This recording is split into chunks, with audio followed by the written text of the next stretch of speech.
Hello friends, welcome to రాస్లాస్ kitchen.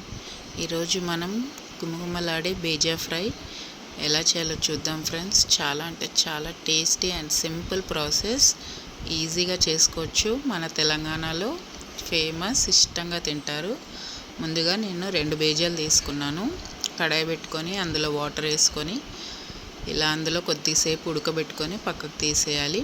మళ్ళీ మంచినీళ్ళతో మళ్ళీ ఒకసారి శుభ్రంగా కడుక్కొని పక్కన పెట్టేసుకోవాలి. కడాయి పెట్టుకొని అందులో ఒక 1 పావు ఆయిల్ వేసి ఆనియన్స్, కొత్తిమీర, పచ్చిమిర్చి, పుదీనా అన్నీ వేసి అందులో ఒక 1/2 స్పూన్ పసుపు, అల్లం వెల్లుల్లి పేస్ట్, ఉప్పు, ఒక 1 స్పూన్ కారం అన్నీ వేసి ఒకసారి బాగా కలుపుకొని 1/2 టేబుల్ స్పూన్ ధనియాల పొడి, గరం మసాలా, మిరియాల పొడి వేసి ఇప్పుడు మనం శుభ్రంగా కడిగి పెట్టుకున్న బేజా వేసి కలిపి కొత్తిమీర వేసి దించేయడమే.